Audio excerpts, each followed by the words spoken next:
Hors de combat, literally meaning outside the fight, is a French term used in diplomacy and international law to refer to combatants who are incapable of performing their ability to wage war. Examples include fighter pilots or aircrews parachuting from their disabled aircraft, as well as the sick, wounded, detained, or otherwise disabled. Combatants hors de combat are normally granted special protections according to the laws of war, sometimes including prisoner of war status, and therefore officially became non-combatants. Under the 1949 Geneva Conventions, unlawful combatants hors de combat are granted the same privilege and to be treated with humanity while in captivity, but unlike lawful combatants, they are subject to trial and punishment, which includes execution. Protocol I to the Geneva Conventions defines a person is hors de combat if he is in the power of an adverse party, he clearly expresses an intention to surrender, or he has been rendered unconscious or is otherwise incapacitated by wounds or sickness.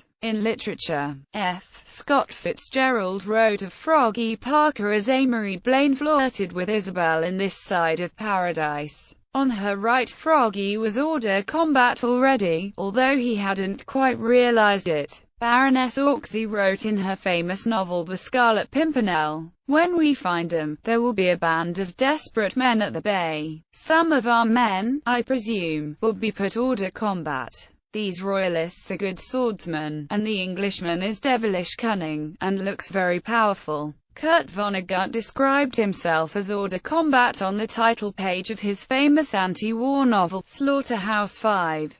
Who, as an American infantry scout hors de combat, as a prisoner of war, witnessed the firebombing of Dresden. Jules Verne, in 20,000 Leagues Under the Sea, has Captain Nemo explain, "Professor, I am sorry for one of the best vessels in the American Navy, but they attacked me, and I was bound to defend myself. I contented myself, however, with putting the frigate hors de combat. She will not have any difficulty in getting repaired at the next port."